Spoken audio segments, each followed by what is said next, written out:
Questions कल इसके practice करके चैप्टर फिनिश।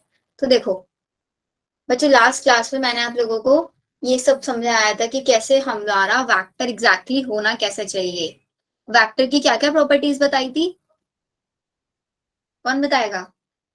हमारे एक वेक्टर को जब हम चूज करेंगे for the transmission of genetic material from one host to another, properties क्या क्या होनी चाहिए उसमें? पहला, ORI साइट होनी चाहिए, origin of application. Second, selectable marker. कितने टाइप के सिलेक्टेबल मार्कर लास्ट क्लास में पढ़ाए थे? मैम 2 टाइप के। कौन कौन से?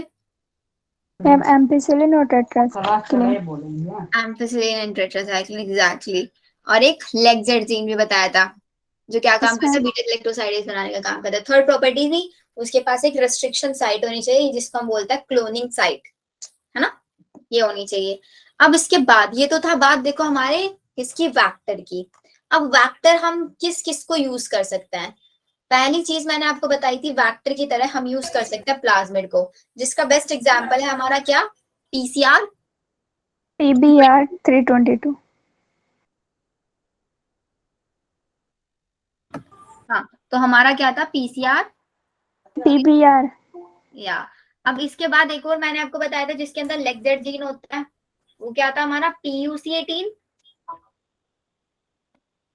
PUC18 था ना, plasmid of university of California. बताओ, यस मैम। था ना? तो ये मैंने आपको बताया था। तो ये तो मतलब पहली स्टोरी ये हुई कि मैं वेक्टर की फॉर्म में एक प्लाज्मिड को यूज कर सकती हूँ। सेकेंड चीज ये आती है कि मैं आपका एज अ वेक्टर एक वायरस को भी यूज कर सकती हूँ। वायरस को भी मैं वेक्टर की तरह यूज कर सकती हूँ। देखो, DNA of certain virus is also suitable for use as a vehicle DNA। Vehicle DNA वो DNA होता है, मतलब वेक्टर। व्हीकल DNA को लिख लो आप यहाँ पे, वेक्टर। वेक्टर की तरह एक आप यूज कर सकते हो वायरस को भी। किसके केस में वायरस को यूज किया जाता है? एनिमल सेल के केस में। अगर आपसे क्वेश्चन पूछा जा रहा है कि बच्चों बैक्टीरिया में आप किसका यूज करोगे एज अ व्हीकल DNA, तो आप वहां पे यूज करोगे बैक्टीरियोफेज और प्लाज्मिड। लेकिन अगर आपसे क्वेश्चन पूछा जा रहा है in case of plant, plant के केस में आप यूज करोगे टाइप्लाज्मिड, जिसको अभी पूरा कंसेप्ट मैं आप लोगों को समझाऊंगी क्यों हम टाइप्लाज्मिड को यूज करते हैं। एनिमल के केस में हम यूज करेंगे किसको? Retrovirus. Why are using retrovirus here? क्योंकि वायरस हमारी बॉडी के अंदर जाते हैं, हमारे DNA के साथ अपना RNA ट्रांसक्राइब कराते हैं एंड फिर हमारी बॉडी को इन्फेक्ट करते हैं। क्योंकि वायरस की खुद की कोई मशीनरी नहीं होती है ना, उनको एक होस्ट ऑर्गेनिज्म चाहिए। तो वायरस हमारे एनिमल सेल के अंदर बहुत जल्दी अपना जेनेटिक मटेरियल ट्रांसफर करता है, क्योंकि वायरस के बाद खुद का RNA, पहले वो अपने RNA को किस में कन्वर्ट करेंगे? DNA में कन्वर्ट करेंगे with the help of RNA से DNA। कौन से एंजाइम की हेल्प से बनेगा? कौन से एंजाइम की हेल्प से बनेगा? रेस्ट्रिक्शन एंडोन्यूक्लियेज। रिस्ट्रिक्शन। नहीं, रेस्ट्रिक्शन नहीं, आपका रिवर्स ट्रांसक्रिप्टेज। Reverse transcriptase. अगर देखो, ध्यान से, मेरे को क्या करना है? RNA से DNA बनाना है। DNA से RNA बनाने के प्रोसेस को क्या बोलता है? ट्रांसक्रिप्शन। लेकिन अब मेरे को इसको अपोजिट करना है, RNA से DNA बनाना है। This process is known as reverse transcription. Transcription और रिवर्स ट्रांसक्रिप्शन के लिए कौन सा एंजाइम यूज किया जाएगा? Reverse transcriptase. तो इसका मतलब हमारी बॉडी के अंदर वायरस बहुत इजीली एंटर हो सकते हैं। तो एनिमल के केस में हम रेट्रोवायरस का यूज करेंगे, प्लांट्स के केस में हम लोग टाइप्लाज्मिड का यूज करेंगे, बैक्टीरिया के केस में बैक्टीरियोफेज या फिर प्लाज्मिड का यूज करेंगे। अब वेक्टर देखो, वेक्टर भी आपको किस बेसिस पे चूज करना है? वेक्टर आपको चूज करना है on the basis of size, कि आपको कितने साइज का DNA इंसर्ट कराना है। कितने साइज का DNA आपको इंसर्ट कराना है एक होस्ट बॉडी के अंदर या वेक्टर के अंदर। सपोज करो आपको 0.5 से लेके 8 KB साइज का DNA इंसर्ट कराना है, तो आप वहां पे यूज करोगे एक प्लाज्मिड का। लेकिन अगर आपको बिगर साइज का DNA लाइक 9 से 23 KB साइज का DNA, KB का फुल फॉर्म बता दोगे? KB का मतलब होता है किलो बेस, ठीक है? हमें किलो बाइट्स लग रहा था इसीलिए। किलो बेस आप यहाँ पे, बिकॉज इसके अंदर जो बेसिस होते हैं ना, उन बेसिस का साइज देखा जाता है कि कितना DNA के अंदर बेसिस है यहाँ पे। कॉस्मिड में अगर आपको पास है 30 से 40 केबी का आपको साइज इंसर्ट कराना है तो आप कॉस्मिड का यूज करोगे, और अगर आपको 50 से 300 कराना है तो आप BSc, what is BSc, bacterial artificial chromosome, artificial chromosome, और वाईएसी का यूज किया जाता है जब आपको बहुत लार्ज ईस्ट साइज का, का डीएनए, ईस्ट आर्टिफिशियल क्रोमोसोम 1000 से 2500 का डीएनए आपको इंसर्ट कराना है। तो ये साइज के बेसिस पे भी आप चूज कर सकते हो, बाकी होस्ट ऑर्गेनिज्म के बेसिस पे तो आप चूज करोगे ही, होस्ट जैसा यूज करोगे वैसे ही आप वेक्टर यूज करोगे। फिर इसके बाद नेक्स्ट चीज आती है बच्चों, यहाँ से सिर्फ आपको ये ध्यान रखना है, कोरनबर्ग हमारे वो साइंटिस्ट हैं जिन्होंने पहला डीएनए सिंथेसाइज किया था, पहला डीएनए सिंथेसाइज किया था। खुराना हमारे वो साइंटिस्ट हैं जिन्होंने आपका एक आर्टिफिशियल डीएनए बनाया था सबसे पहले, आर्टिफिशियल जीन बोल रहे हैं, डीएनए बोल रहे, बिना किसी टेम्पलेट का यूज किए। बता ऐसे होता ना कि डीएनए की एक टेम्पलेट आरएनए की, उस टेम्पलेट के अंदर फिर एक कॉम्प्लीमेंट्री टेम्पलेट बना के डीएनए बनवा रहे हैं, ऐसा नहीं, उन्हें कोई टेम्पलेट नहीं लिया, आर्टिफिशियली एक डीएनए उन्होंने बनाया। ठीक है, तो ये चीज हमारा आर्टिफिशियल डीएनए बना कैसे?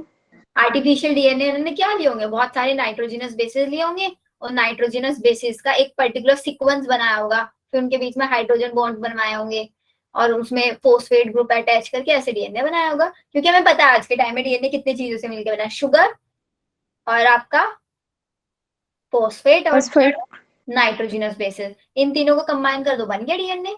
बस उसके ऊपर सीक्वेंस ही तो देखनी पड़ती है हम लोगों को कि कैसे सीक्वेंस लगाएंगे। अगर मैं यहाँ पे एयूजी सीक्वेंस लगा दूं तो वो हमारा मैथ्यूनिन को कोड करेगा, ऐसी अलग जिस चीज को हम कोड कराना चाहते हैं उसी के कॉम्प्लीमेंट्री हम डीएनए सिंथेसाइज कर सकते हैं। Okay ma'am. ठीक है, तो ये चीज अब हमारा देखो एनसीईआरटी के अकॉर्डिंग स्टार्ट हो जाएंगे आइसोलेशन ऑफ जेनेटिक मटेरियल के, जेनेटिक मटेरियल को हम आइसोलेट कैसे करेंगे। अब जेनेटिक मटेरियल को आइसोलेट करने के लिए सबसे पहले तो आपको क्या करना पड़ेगा, सपोज करो बहुत इजी वे में समझाती हूँ, ये एक सेल है, सेल के अंदर न्यूक्लियस, न्यूक्लियस के पास क्या है, क्रोमोसोम, डीएनए। ठीक है, अब मेरे को यहाँ से डीएनए आइसोलेट करना है। अब डीएनए को आइसोलेट करने से पहले मेरे को इस सेल को ओपन करना पड़ेगा ना, तभी तो मैं डीएनए आइसोलेट करूंगी। तो मैं इस सेल को ओपन करूंगी किसकी हेल्प से, देखो ऐसे मैंने इस सेल को ओपन किया, तब मैं इस डीएनए को निकालूंगी यहाँ से बाहर। अगर मेरा ये सेल बैक्टीरिया है तो मैं क्या यूज करूंगी, लाइसोजाइम, लाइसोजाइम। अगर मेरे पास ये है प्लांट, ये चीज मैंने आपको बता दिया था क्या, यस मैम। यस मैम, तो मैं यूज करूंगी सेलुलेज। अगर मेरे पास है फंजाई तो मैं यूज करूंगी फंगस, काइटिनेज। काइटिनेज, सारी चीजें यूज करके मैंने क्या किया, डीएनए को बाहर निकाल लिया। अब जैसे ही मैंने डीएनए निकाला बाहर, डीएनए किसकी फॉर्म में होता है, क्रोमोसोम्स में। क्रोमोसोम्स के पास क्या होता है, आरएनए भी होते हैं और प्रोटीन भी होता है। प्रोटीन, अपने डीएनए के अंदर से आरएनए प्रोटीन हटाने के लिए मैंने क्या यूज किया, RNS and proteases, RNase and proteases. इसके अलावा भी और कुछ हो सकता है वहां पे प्रेजेंट, उसके लिए मैंने क्या किया, डीएनए को डाल दिया किसमें, चिल्ड इथेनॉल। चिल्ड इथेनॉल में डाल दिया, ताकि जितने भी उसके अंदर अनवांटेड पार्टिकल्स हैं वो सब नीचे प्रेसिपिटेट हो जाए और मेरा डीएनए लाइट वेट है ऊपर रह जाए। फिर डीएनए लाइट वेट है ऊपर रह जाएगा तो मैं स्पूलिंग की हेल्प से अपने डीएनए को यहाँ से बाहर निकाल लूंगी। तो अब मैंने डीएनए बाहर निकाल लिया, अब मैं क्या करूंगी, उस डीएनए की छोटे छोटे पीसेस कराऊंगी। जैसे कि सपोज करो ये मेरा डीएनए है, अब मेरे को क्या करना है, मैं इस डीएनए पे यूज करूंगी क्या, रिस्ट्रिक्शन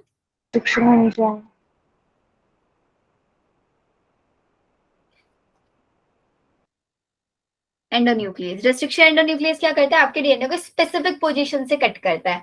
अब हमारे रिस्ट्रिक्शन एंडोन्यूक्लियस ने सपोज करो डीएनए को ऐसे कट कर दिया, अब मेरे को तो इन फ्रेगमेंट्स में से सिर्फ एक फ्रेगमेंट चाहिए, सपोज ये एक फ्रेगमेंट चाहिए जिसका साइज है 20 kb, वो फ्रेगमेंट चाहिए। अब मैं इन सारी की सारी फ्रेगमेंट्स में से अपनी डिजायर्ड फ्रेगमेंट कैसे पिक करूंगी, gel electrophoresis, exactly gel electrophoresis से। अब मैं क्या करूंगी, इन सारी फ्रेगमेंट्स को यहाँ से उठाऊंगी और ऐसे एक मशीन होती है, इसमें क्या होता है, यहाँ पे लगा होता है आपका कैथोड। कैथोड कैसा होता है, नेगेटिवली चार्ज, एंड एक एंड पे लगा होता है आपका एनोड। एनोड होता है पॉजिटिवली चार्ज। यहाँ पे लगे रहता है आपके ऐसे वेल्स, ठीक है। इन वेल्स में मैंने क्या किया, अपना डीएनए डाल दिया, डीएनए। अब डीएनए कैसा होता है, नेगेटिवली चार्ज। चार्ज। तो मैंने यहाँ से डाला अपना डीएनए नेगेटिवली चार्ज, और कैथोड भी है नेगेटिवली चार्ज। दोनों नेगेटिव नेगेटिव के बीच में क्या होगा, रिपल्शन। रिपल्शन। नेगेटिव नेगेटिव के बीच में रिपल्शन होगा, तो मेरी फ्रेगमेंट्स पॉजिटिव की साइड मूव करेंगी, करेंगे या नहीं। अब जो मेरी स्मॉलर फ्रेगमेंट्स हैं, स्मॉलर फ्रेगमेंट्स फास्टर मूव करेंगी,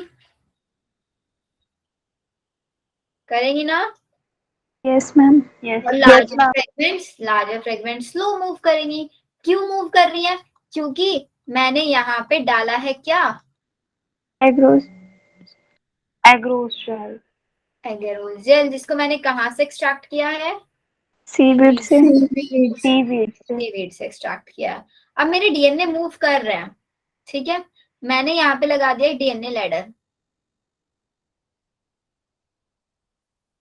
जिस लैडर के ऊपर मेंशन था चीजें कि अगर यहाँ पे रुकेगा तो 10 केबी साइज होगा, यहाँ पे रुकेगा तो 15 केबी होगा, यहाँ पे कोई डीएनए का फ्रेगमेंट रुका तो उसका साइज होगा 20 केबी। मेरे को कौन से साइज का डीएनए चाहिए था, 20 केबी वाला। तो जो 20 केबी के सामने डीएनए रुका होगा, सपोज यहाँ पे डीएनए रुका, इसका मतलब मेरा ये डिजायर्ड फ्रेगमेंट है, मेरे को ये इसको यहीं से उठाना है। अब मेरे को कैसे पता चलेगा, डीएनए तो मेरे को नहीं दिखेगा नेकेड आई से। डीएनए को देखने के लिए मैं यहाँ पे एक जेल डालूंगी, सॉरी एक डाई डालूंगी। कौन सी डाई, इथेरियम ब्रोमाइड। अब इथेरियम ब्रोमाइड में भी मेरे को डायरेक्टली नहीं दिखेगा। इथेरियम ब्रोमाइड के ऊपर यूवी रेज। जैसे ही मैंने इसके ऊपर यूवी रेज डाला, तो मेरे को ये फ्रेगमेंट, जितने भी डीएनए के फ्रेगमेंट्स है, कैसे दिखेंगी,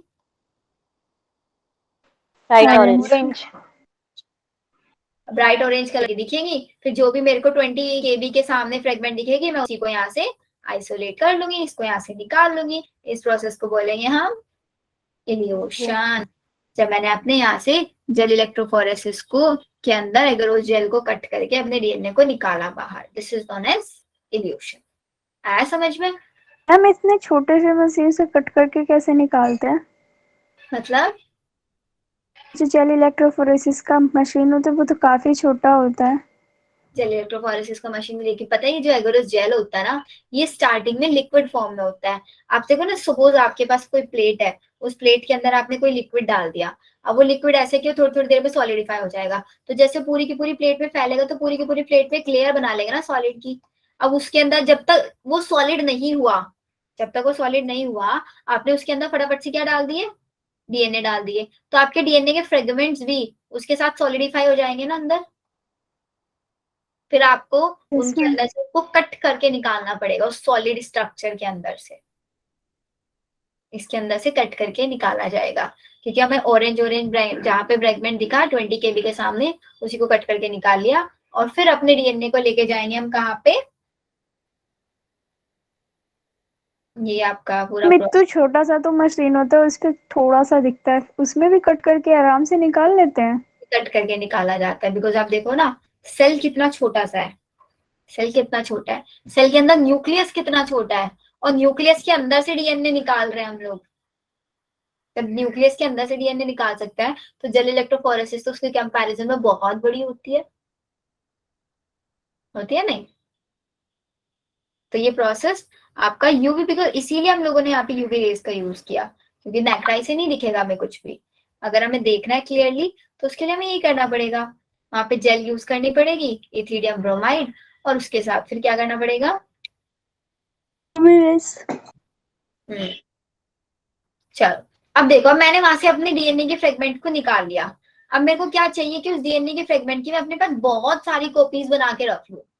तो बहुत सारी कॉपीज बनाने के लिए मैं वहां पे यूज करूंगी क्या, पॉलीमर चेन रिएक्शन। हाँ, पॉलीमरेज चेन रिएक्शन।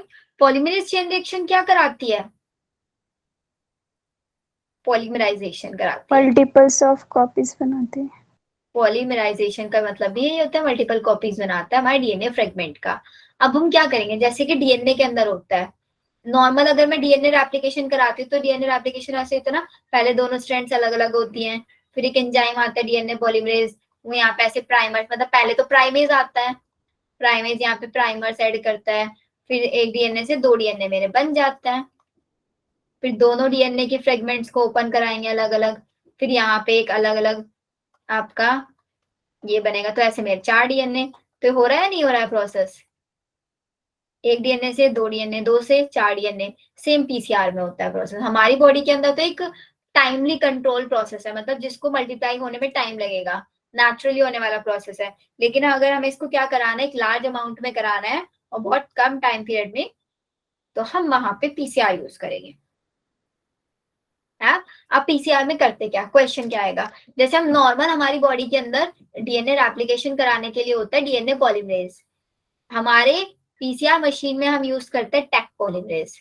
अब क्वेश्चन आता है कि टेक पॉलीमरेज कौन सा एंजाइम यूज करता है, तो वो तो आप बता दोगे टेक पॉलीमरेज, लेकिन क्वेश्चन ये भी आता है कि टेक पॉलीमरेज को कहाँ से आइसोलेट करता है। टेक पॉलीमरेज को आइसोलेट किया जाता है थर्मस एक्वेंटिकस से। थर्मस एक्वेंटिकस एक बैक्टीरिया है, उसकी बॉडी के अंदर से निकाला जाता है। और इस एंजाइम की क्या खास बात है, क्यों हम इसको पीसीआर में यूज कर रहे हैं, बिकॉज ये हीट रेसिस्टेंट है। रेजिस्टेंट होता है, इसको कितना भी टेम्परेचर दोगे, बिकॉज नॉर्मली जो हमारे एंजाइम्स होते हैं टेम्परेचर स्पेसिफिक होता है, अब ये टेम्परेचर स्पेसिफिक नहीं है, कितना भी हाई टेम्परेचर देना ये तो ये हाई टेम्परेचर पर स्टेबल रहेगा। अब आया प्रोसेस। अब प्रोसेस में क्वेश्चन तो पहला एंजाइम से आ गया, दूसरा क्वेश्चन आता है मेरा टेम्परेचर से। जब मैंने डीएनए को डाला अपनी मशीन में, तो मैं टेम्परेचर दूंगी उसको सबसे पहले कितना, 94 डिग्री सेल्सियस में उसको टेम्परेचर दूंगी। उस टेम्परेचर पे क्या होगा, मेरी डीएनए की दोनों फ्रेगमेंट्स अलग अलग हो जाएंगी, डीएनए दोनों फ्रेगमेंट्स अलग अलग हो गई, कितने टेम्परेचर पे, 94 डिग्री सेल्सियस पे। उसके बाद क्या होगा, आपने नॉर्मली जब हमने डीएनए रेप्लिकेशन कराया था वहां पे भी एक एंजाइम आता था प्राइमेज, जो प्राइमर्स ऐड कराता था, बिकॉज हमारा जो डीएनए पॉलीमरेज था या फिर टेक पॉलीमरेज भी सेम है, कि डीएनए पॉलीमरेज बड़ा जिद्दी टाइप का था, वो ये बोलता था कि मैं कुछ भी काम खुद से नहीं करूंगा, मैं कुछ भी काम खुद से नहीं करूंगा, आप मेरे को काम को स्टार्ट करके दो, एक स्टेप आप मेरे को बना के दो, फिर मैं उसी स्टेप को फॉलो करके चलूंगा आगे। ये हमारा डीएनए पॉलीमरेज बोलता था। सेम चीज हमारा टेक पॉलीमरेज भी कर रहा है। तो टेक पॉलीमरेज को हमने क्या किया, हमने इसको छोटे छोटे प्राइमर्स ऐड करके दे दिए दोनों फ्रेगमेंट्स पे, फिर टेक पॉलीमरेज आएगा और नई फ्रेगमेंट्स बनाना शुरू कर देगा। और ये प्रोसेस कितने टेम्परेचर पे होगा, 54 डिग्री सेल्सियस पे। फिर अब ये अपना प्रोसेस कंटिन्यू करता रहे, उसके लिए एक्सटेंशन हमें कराना होगा कितने डिग्री सेल्सियस पे, 72 डिग्री। 72 पहला प्रोसेस होता है denaturation, second annealing, third extension. Denaturation होता है 94 डिग्री सेल्सियस पे, एनिलिंग होता है 54 डिग्री सेल्सियस पे, एक्सटेंशन होता है 72 डिग्री सेल्सियस पे। ये 3 टेम्परेचर और तीनों प्रोसेस के नाम आपको याद होने चाहिए। याद रहेगा सिर्फ पीसीआर की full form polymerase chain reaction. और ये पीसीआर टेक्निक किसने दिया था, कैरी मुलिस साइंटिस्ट ने दिया था इन 1983 में कैरी मुलिस साइंटिस्ट ने ये टेक्निक आपको दिया था। क्या करता है, हम इसमें एम्पलीफिकेशन करा देते हैं एक छोटी सी डीएनए फ्रेगमेंट का, बिना किसी क्लोनिंग प्रोसीजर में टाइम को कंज्यूम किए, without the requirement for time consuming cloning procedure. कौन सा एंजाइम यूज करते हैं, टेक पॉलीमरेज। कहां से एक्सट्रैक्ट करते हैं उस एंजाइम को, फ्रॉम थर्मस एक्वेंटिकस। कितने टेम्परेचर से होता है, 3 temperature, denaturation at 94 degree Celsius, annealing at 54 degree Celsius and extension at 72 degree Celsius. Sorted यहाँ तक सब कुछ। Yes, ma'am. तो ये हुआ हमारा पीसीआर। तो मैंने क्या किया, अपने डीएनए की बहुत सारी कॉपीज बना ली। अब इन डीएनए की कॉपीज को मैं क्या करूंगी, जो मैंने अपना वेक्टर चूज करके रखा हुआ था, इन सारी कॉपीज को वेक्टर से बाइंड करा देंगे। ये हो गई मेरी बाइंड, किसकी हेल्प से बाइंड कराएंगे, DNA ligase. Exactly DNA ligase की हेल्प से। अब बच्चों क्वेश्चन ये आता है कि मैंने चलो वेक्टर को तो बना दिया, बाइंड करा दिया पूरा, अब मैं इस प्लाज्मिड को इस प्लाज्मिड को एक होस्ट बॉडी के अंदर भेजना है, यहाँ पे एक प्लाज्मिड को होस्ट बॉडी के अंदर मेरे को ट्रांसफर करना है, तो मेरा होस्ट क्यों किसी वेक्टर को अपने बॉडी के अंदर एंटर होने देगा? क्यों एंटर होने देगा? देखो, सबसे पहले हमें क्या बना, अब आप लोगों ने एनसीईआरटी में एक टॉपिक पढ़ा जो बच्चों को कभी समझ में नहीं आता, कॉम्पिटेंट होस्ट। नहीं आता ना समझ में? What is competent host? आता है। क्या होता है बताओ, क्या होता है कॉम्पिटेंट होस्ट का मतलब?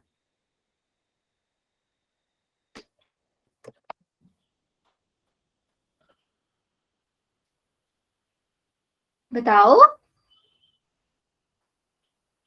बोलो स्तुति। देखो, कॉम्पिटेंट होस्ट का मतलब ये होता है कि हम क्या करेंगे, अपने होस्ट को इस काबिल बनाएंगे, अपने होस्ट को इस काबिल बनाएंगे कि वो हमारे वेक्टर को, हमारे प्लाज्मिड को अपनी बॉडी में एंटर करा दे। उसको इसलिए कॉम्पिटेंट बनाएंगे इस चीज के लिए। तो सबसे पहले हमें क्या करना पड़ेगा, सपोज मैं प्लाज्मिड ले रही हूँ, तो प्लाज्मिड मेरे को बैक्टीरिया की बॉडी में इंसर्ट कराना है, ठीक है?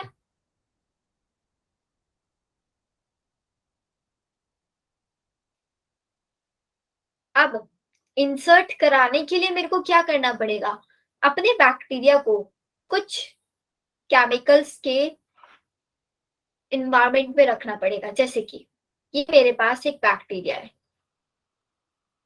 ठीक है? इस बैक्टीरिया में मैं क्या करूंगी बच्चों, इस बैक्टीरिया को एक सोल्यूशन में रखूंगी, कैल्शियम डाइवेलेंट की। कैल्शियम क्या होता है, एक डाइवेलेंट कटायन होता है नहीं, या फिर कैल्शियम क्लोराइड सॉल्यूशन में मैं इसको रखूंगी। अब ये कैल्शियम क्लोराइड क्या कर देगा, आपके डीएनए में बना देगा क्या,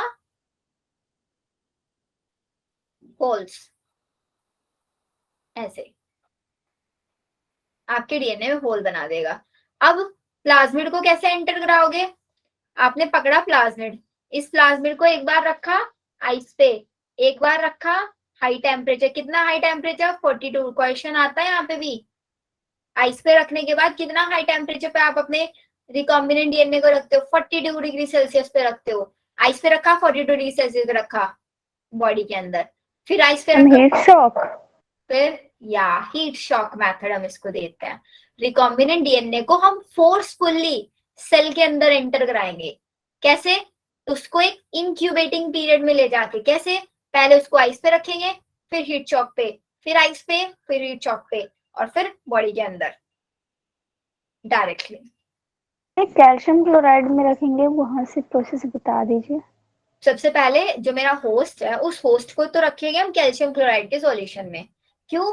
क्योंकि वो क्या करता है, कैल्शियम क्लोराइड के जो कैल्शियम डाइवेलेंट कैटायंस होता है, वो उसकी सेल मेम्ब्रेन में होल्स बना देता है, छोटे छोटे कुछ होल्स बना देगा, जिसकी वजह से आप जब प्लाज्मिड को लेके आओगे एक बार आइस पे उस पे रख के, तो होल्स के थ्रू आपका डायरेक्टली एंटर हो जाएगा, होल्स के थ्रू डायरेक्टली वो आपका एंटर हो जाएगा उसमें।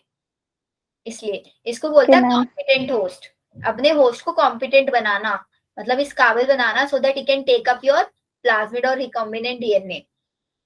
अब आया समझ में बच्चों कॉम्पिटेंट होस्ट क्या होता है? Yes ma'am. बाकी सारे बच्चे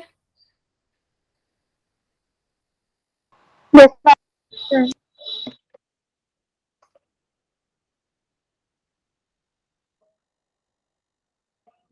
चलो, तो ये आप लोगों को समझ में आ गया कि हम जीन ट्रांसफर करेंगे एक बैक्टीरियल सेल के अंदर कैसे। अब द क्वेश्चन अराइजेज, चलो बैक्टीरिया के अंदर तो मैंने क्या यूज कर लिया बच्चों, हीट शॉक मेथड यूज कर लिया, लेकिन अब मैं प्लांट के केस में क्या यूज करूंगी, प्लांट के केस में मैं क्या यूज करूंगी अपने होस्ट को ट्रांसफर करने के लिए। एक सेकेंड रुकना बच्चों, इस स्लाइड को ना थोड़ा सा क्लीन बना देते हैं। जीन गन या बायोलिस्टिक मेथड। जीन गन वो तो वेक्टरलेस मेथड हो गया ना, वेक्टर ही, मेरे को वेक्टर ही लेना है, एक वेक्टर ही लेना है। और उसे ट्रांसफर कराना है, तो कैसे कराऊंगी, कैसा वेक्टर लूंगी एंड क्यों लूंगी मैं उस वेक्टर को, उसके पीछे का भी लॉजिक आप लोगों को पता होना चाहिए।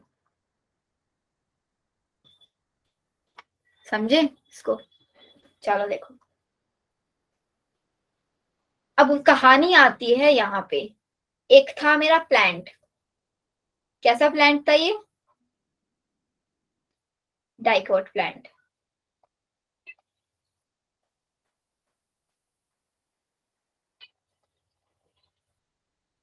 राइट, डाइकोट प्लांट था मेरा। इस डाइकोट प्लांट के अंदर क्या हो रहा था, एक बैक्टीरिया था, ये मैंने बना दिया एक बैक्टीरिया, ठीक है, ये मेरा ऐसे समझ लो बैक्टीरिया है ये इसके लेग्स, ऐसा होता नहीं है बट समझाने के लिए बता रही हूँ। ये बैक्टीरिया क्या करता था बच्चों, आपके जो डाइकोट प्लांट है उन डाइकोट प्लांट के अंदर जाता था और उनके अंदर ट्यूमर कोज कर देता था। अब ट्यूमर तो आप समझते ही हो क्या होता है, यस मैम। ट्यूमर क्या है, कैंसरस बनना, मतलब ग्रुप ऑफ या फिर uncontrolled growth of cells. Growth. जब सेल्स की अनकंट्रोल्ड ग्रोथ होने लग जाएगी तो ऐसे एक ट्यूमर बन गया यहाँ पे, तो ये करता था। अब ट्यूमर कैसे करता था, ये मेरा बैक्टीरिया, इस बैक्टीरिया का नाम क्या है, एग्रो बैक्टीरियम ट्यूमिफेसेंस। ट्यूमिफेसेंस, एग्रोबैक्टीरियम ट्यूमिफेसेंस था ये। अब सब बैक्टीरिया के पास आपको पता है खुद का डीएनए होता है और एक प्लाज्मिड होता है, पता है ना ये चीज तो। अब इस प्लाज्मिड के पास क्या आता है, इसके पास, इसके प्लाज्मिड को हम बोलते हैं टाई प्लाज्मिड, इसके प्लाज्मिड को बोलते हैं टाई, का मतलब होता है ट्यूमर इंड्यूसिंग, ट्यूमर इंड्यूसिंग, मतलब इसके पास ऐसा प्लाज्मिड था जो ट्यूमर कोज करता था। और इसके टाई प्लाज्मिड के अंदर दो पार्ट्स थे, एक तो पार्ट था इसका टीडीएनए और एक था इसके पास विर रीजन, ये दो पार्ट्स थे। अब साइंटिस्ट लोगों ने ये देखा, मतलब नेचुरली तो हो रहा था ये प्रोसेस, ये बैक्टीरिया आता था और डाइकोट प्लांट के अंदर ट्यूमर कोज कर देता था। और किन किन प्लांट्स में, जैसे टोमेटो हो गया, सोयाबीन हो गया, सनफ्लावर हो गया, कॉटन हो गया, इन सब के अंदर ट्यूमर फैलाता था। अब साइंटिस्टों ने ये देखा कि ट्यूमर फैलाता कैसे है, तो साइंटिस्ट ने ये पता लगाया कि इस बैक्टीरिया के पास जो टाई प्लाज्मिड है ना, ये क्या करता है, अपने टाई प्लाज्मिड को ले जाके, अपने टाई प्लाज्मिड को ले जाके प्लांट की सेल के डीएनए के साथ मर्ज करा देता है, जिसकी वजह से क्या होता है, इस टाई प्लाज्मिड के पास है एक ट्यूमर इंड्यूसिंग जीन, वो जीन ट्रांसफर कर देता है प्लांट सेल के पास। अब जैसे ही प्लांट सेल के पास ट्यूमर इंड्यूसिंग जीन गया तो प्लांट सेल की जो सेल्स होते हैं वो अनकंट्रोल डिवीजन दिखाना शुरू कर देती है और उनके अंदर ट्यूमर हो जाता है। अब साइंटिस्ट लोगों के माइंड में ये चीज आया कि क्यों ना हम ये करें, ये बैक्टीरिया बहुत अच्छा काम कर रहा है, अपना जीन प्लांट के डीएनए के साथ मर्ज करा दे रहा है, कर रहा है नहीं कर रहा है, तो अगर हम क्या करें, ध्यान से सुनना, इसके अंदर से ट्यूमर इंड्यूसिंग जीन को निकाल ले और इसके अंदर कोई अच्छा सा जीन डाल दे, तो मतलब ये हमारे जीन को भी प्लांट को ट्रांसफर करेगा, करेगा या नहीं करेगा। Yes ma'am. अब देखो क्या हुआ यहाँ पे, कहानी सुनना बड़ी अच्छी सी। अब चैप्टर आपका स्टार्ट हो रहा है biotechnology and its application, application वाला चैप्टर स्टार्ट हो गया। अब हमारे पास एक कंट्री है, सपोज कोई सी भी कंट्री ले लो, कोई सी भी कंट्री उठा लो, उस कंट्री के लोगों के अंदर सबसे ज्यादा डेफिशिएंसी हो रही थी विटामिन ए की। अब विटामिन ए की डेफिशिएंसी किसकी वजह से होती है, बताओ, विटामिन ए डेफिशिएंसी की वजह से होता क्या है, night blindness, night blindness. Night blindness, ये चीज मतलब सबसे ज्यादा केसेस नाइट ब्लाइंडनेस के आ रहे थे किसी कंट्री के एक पॉपुलेशन के अंदर। अब साइंटिस्टों तक ये बात पहुंची कि हो क्या रहा है, आखिरकार नाइट ब्लाइंडनेस क्यों आ रहा है, तो देखा गया कि वो लोग सबसे ज्यादा क्या खाते थे, उस कंट्री के लोग राइस खाते थे, राइस। और राइस के अंदर क्या होता है, कार्बोहाइड्रेट, ठीक है, और इनके अंदर डेफिशिएंसी है विटामिन ए, तो लोगों ने सोचा, मतलब साइंटिस्ट लोगों ने सोचा क्यों ना हम विटामिन ए को ही राइस के अंदर डाल दें, तो इन लोगों की विटामिन ए की डेफिशिएंसी राइस के थ्रू ही पूरी हो जाएगी, इन लोगों को कुछ एक्स्ट्रा नहीं खाना पड़ेगा। ये चीज अच्छी सोच है ना लोगों की, उनको कोई एक्स्ट्रा मेहनत Yes, नहीं, उनको बोल रहे आप राइस खा रहे हैं, आप राइस Yes, ही खाओ ma'am. मजे से। तो क्या करा, पता लगाया गया, जैसे कि ये हमारी किसी की बॉडी, हम बोलोगे मैम कैसी बॉडी बनाई है, हम विटामिन ए किस फॉर्म में खाते हैं, कैरेट खाते हैं सब सर्दियों में, Solid food. yes, ma'am. खाते हैं ना। तो जैसे ही आपने कैरेट खाया, कैरेट के अंदर होता है क्या,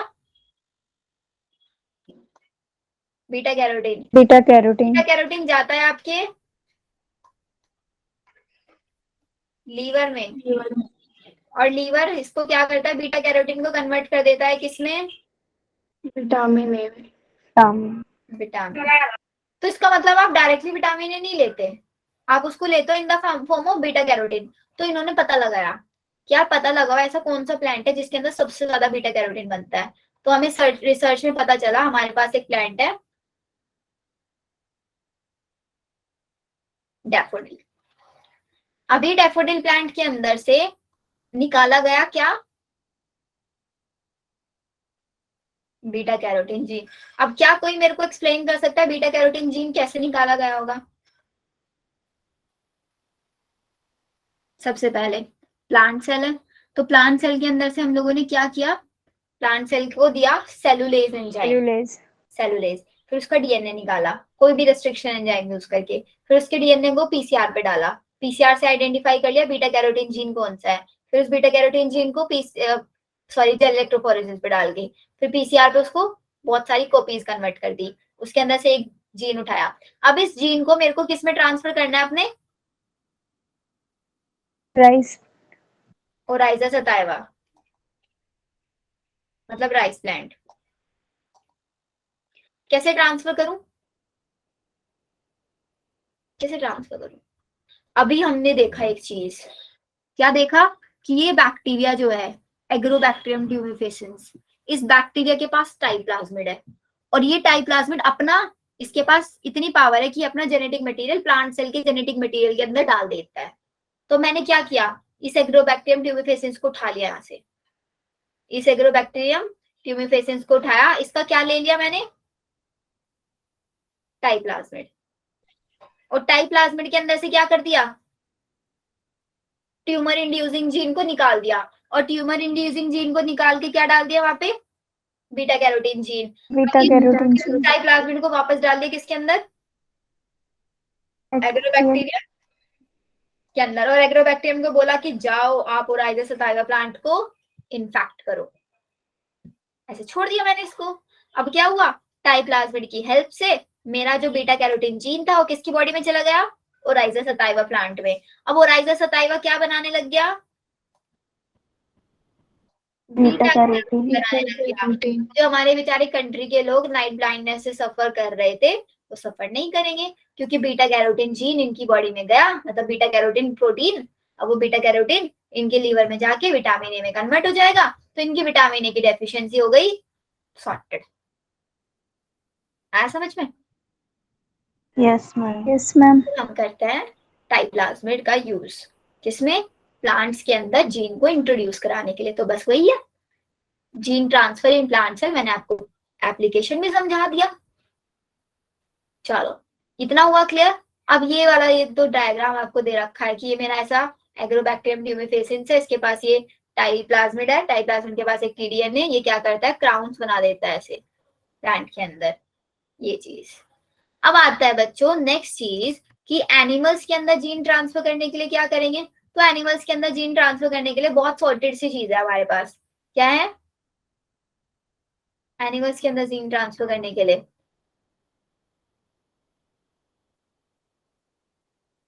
बच्चों एनिमल्स के अंदर जीन ट्रांसफर कैसे करेंगे, बताया था ना वायरस की हेल्प से, क्योंकि वायरस हमारी बॉडी को इन्फेक्ट कर देता है, पता है ना।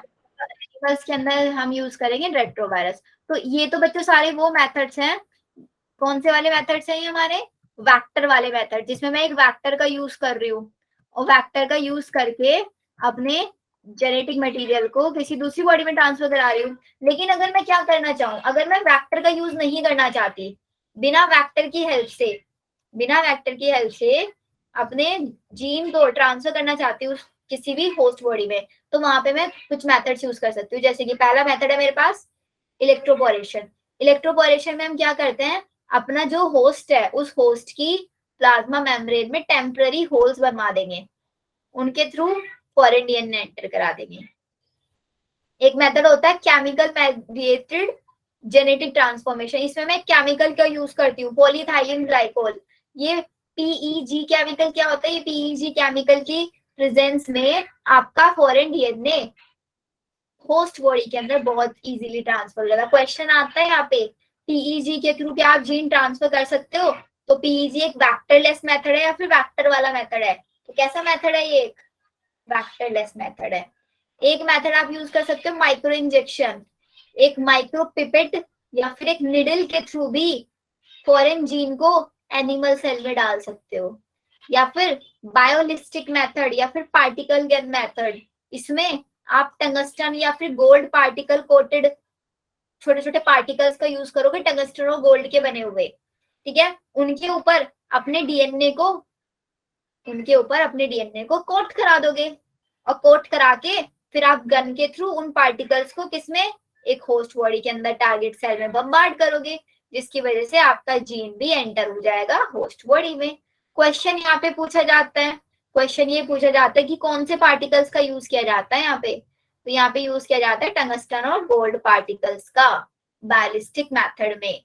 एक मेथड होता है मेरा लिपोसोम मेडिएटेड जीन ट्रांसफर। इसमें हम छोटे छोटे लिपिड्स के बैग यूज करते हैं, क्योंकि लिपिड किसी भी सेल की प्लाज्मा मेम्ब्रेन के साथ बहुत इजीली फ्यूज कर जाती है।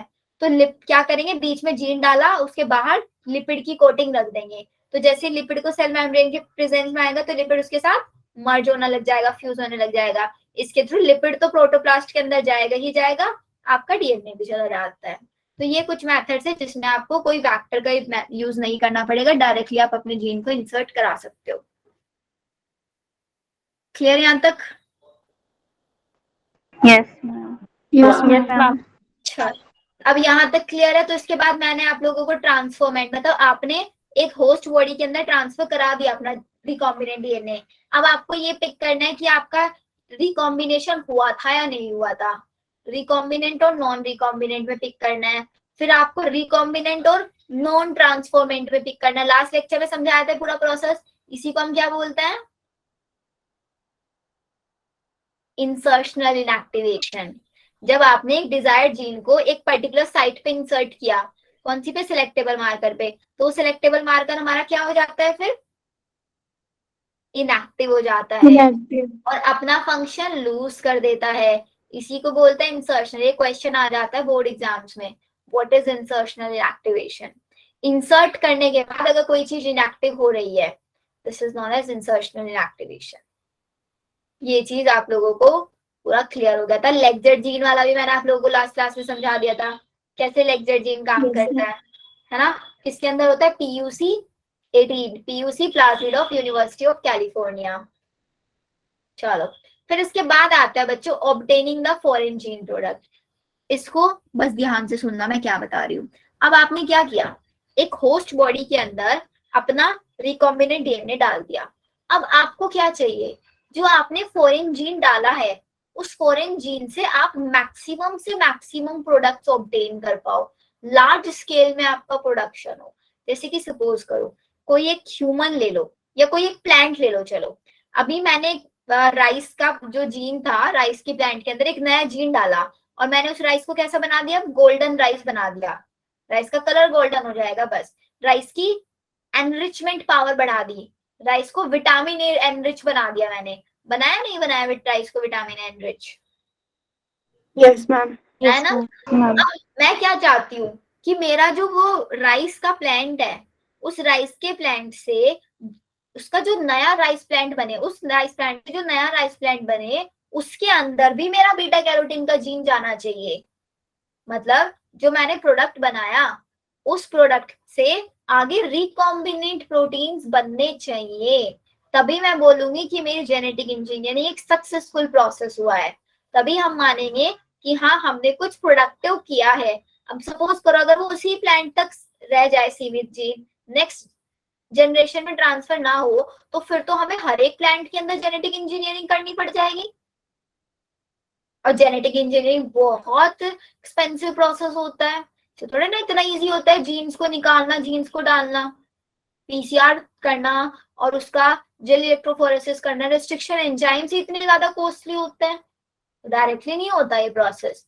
तो हम चाहते हैं कि जो मेरा होस्ट ऑर्गेनिज्म है वो मेरे जीन को नेक्स्ट टू नेक्स्ट जनरेशन में भी लेके जाए।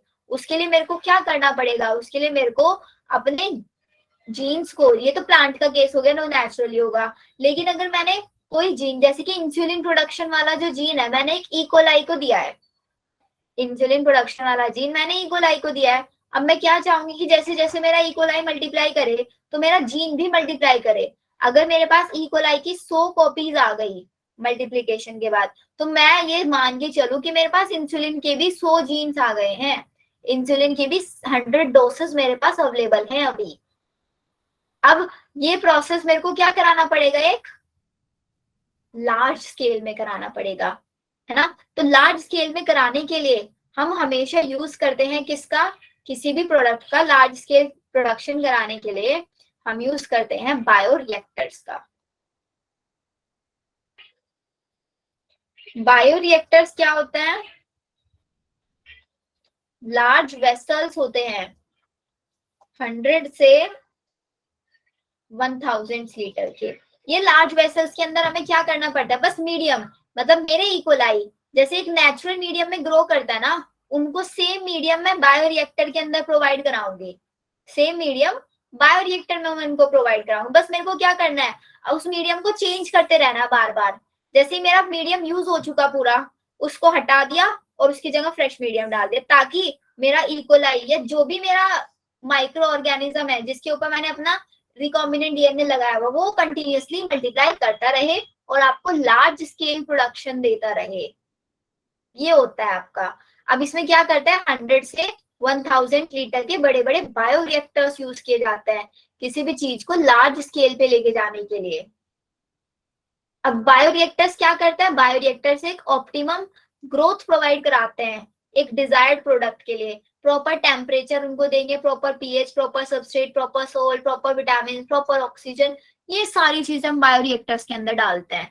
फिर इसके साथ साथ हम क्या करेंगे, हाँ मतलब जी, कि एक प्लांट की फ्यूचर प्रोजनी में भी सब में बीटा कैरोटीन आएगा। हाँ उसमें भी सब में बीटा कैरोटीन आएगा जितनी भी उसकी प्रोजेनीज बनेगी, क्योंकि हमने उसके जेनेटिक मटेरियल में ट्रांसफर किया है ना, उसके जेनेटिक मटेरियल में करेंगे तो वही जेनेटिक मटेरियल नेक्स्ट जनरेशन में भी जाएगा। अगर नेक्स्ट जनरेशन में नहीं जा रहा है ना तो इट मीन्स हम रिकॉम्बिनेंट डीएनए टेक्नोलॉजी नहीं कर सकते उस पर। हमेशा रिकॉम्बिनेंट डीएनए टेक्नोलॉजी उस पर की जाएगी, उस होस्ट पे यूज की जाएगी जो होस्ट के अंदर कैपेबिलिटी हो उसको नेक्स्ट प्रोजेनी तक ट्रांसफर करने में। नहीं तो हमारा रिकॉम्बिनेंट डीएनए टेक्नोलॉजी सिर्फ एक ही होस्ट तक सीमित रह जाएगी, है ना।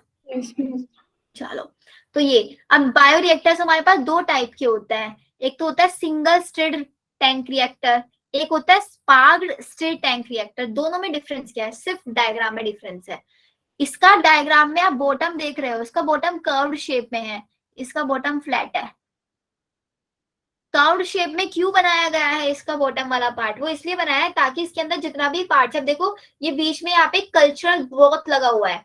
कल्चर ग्रोथ क्या करता है, आपने इसके अंदर कोई केमिकल डाला, आपने इसके अंदर ऑक्सीजन डाला, जितने भी न्यूट्रिएंट्स चाहिए आपके माइक्रोब को ग्रो करो सब न्यूट्रिएंट्स आपने डाल दिए।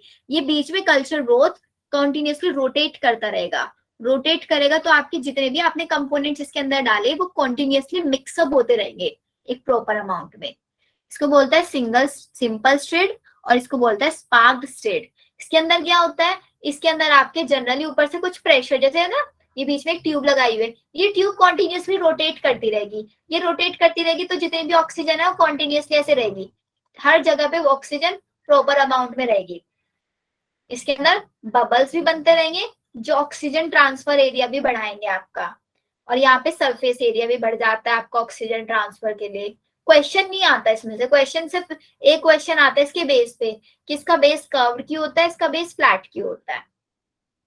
यहाँ पे क्वेश्चन आएगा, या फिर डायग्राम दे देंगे, डायग्राम देके ये पूछ लेंगे कि आपका कौन सा डायग्राम किसका है, ये चीज। और एक ये चीज और याद रखना, यहाँ पे जनरली जितना भी काम है वो गैस या फिर ऑक्सीजन से है। गैस और ऑक्सीजन से यहाँ पे सबसे ज्यादा काम किया है, किसके अंदर, स्पार्क्ड स्टेट के अंदर। एयर बबल्स का यूज ये लोग करते हैं। तो ये हुआ हमारा बायोरिएक्टर्स में। आप एजिटेटर सिस्टम होता है, एक oxygen delivery, form control, temperature control करेगा, जो पीएच कंट्रोल करेगा, sampling port, small volumes of the culture can be drawn. ये सब फालतू की बातें हैं, ये सब नहीं देखना है। अब ये टॉपिक पे आओ, downstream processing. What is downstream? देखो, आपने इंसुलिन बना लिया है ना, अब इंसुलिन को बनाने के बाद आप उसको जो मार्केट में लॉन्च करोगे, तो मार्केट में लॉन्च करने से पहले आपको अपने प्रोडक्ट का एक क्लिनिकल ट्रायल कराना पड़ेगा। आपने जो भी प्रोडक्ट बना लिया उस प्रोडक्ट को अच्छे से सेपरेशन करोगे, उसका प्योरिफिकेशन करोगे। उसका सेपरेशन और प्योरिफिकेशन करते हो, उस प्रोसेस को बोलता है डाउनस्ट्रीम प्रोसेसिंग। मतलब प्रोडक्ट को मार्केट में लेके जाने से पहले कुछ जो जरूरी काम हमारे रह जाते हैं उनको पूरा करना। जैसे कि अगर आपने कोई चिप्स बनाया, कोई फूड प्रोडक्ट बनाया, तो उस फूड प्रोडक्ट की पैकिंग आप करोगे अच्छे से। पैकेजिंग में आप उसके अंदर कुछ प्रिजर्वेटिव्स भी डालोगे ताकि आपका फूड ज्यादा अमाउंट तक वो सस्टेन करके रख पाए, है ना। फिर उसके बाद अगर आपने कोई ड्रग बनाया है, तो ड्रग बनाने के लिए आप लोगों को क्या करना पड़ेगा, क्लिनिकल ट्रायल्स उसके प्रॉपर्ली कराने पड़ेंगे। जब उसके क्लिनिकल ट्रायल्स पूरे हो जाएंगे तब WHO उसको अप्रूव करेगा कि आपका ड्रग अब मार्केट में लॉन्च होने के लिए पूरी तरीके से रेडी है, तब आपका ड्रग मार्केट में लॉन्च होगा। ये आती है सारी चीजें डाउनस्ट्रीम प्रोसेसिंग में। आया समझ में? Yes ma'am. एपोमिक्सिस से रिलेटेड होगा नहीं बेटा, एपोमिक्सिस से रिलेटेड नहीं है। आई डोंट नो क्लियरली, क्या नहीं क्लियरली समझ में आया? मैम उसने पूछा था ना कि जो HIV सीड होती है वो 1 ईयर तक ही वर्क करती है, और आपने बोला कि जो विटामिन ए इंडस्ट्राइज बनाई गई थी वो उसके जनरेशन में भी हो सकता है ट्रांसफर, हाँ, ऐसा बनाया गया था। ऑब्वियसली है। तो ये कंफ्यूजन था कि HIV सीड तो वही 1 ईयर के लिए काम करता है, तो फिर मैंने बोला कि वही चैप्टर 5 से था। ओके मैम, नीट में साइंटिस्ट का नाम भी आता है बेटा। साइंटिस्ट का जितना मैंने बता दिया ना बस वहीं से आता है, उसके अलावा और कहीं नहीं आता। एक PCR का पूछा जाता है कि PCR किसने डिस्कवर किया, और एक साइंटिस्ट के नाम में पहला रेस्ट्रिक्शन एंजाइम किसने दिया था, हिंट सेकंड था, है ना। इको R1 का नाम पूछा जाता है। सबसे पहला रिकॉम्बिनेंट DNA किसने बनाया था, Stanley Cohen and Herbert Boyer. बस ये आता है, इसके अलावा और कुछ नहीं आते। जितना मैंने आपको नोट्स में बता दिया इससे बाहर सिंगल क्वेश्चन भी आपको नहीं मिलेगा, एक छोटा सा भी क्वेश्चन नहीं। तो आज हमारा ये चैप्टर फिनिश हुआ, बायोटेक्नोलॉजी।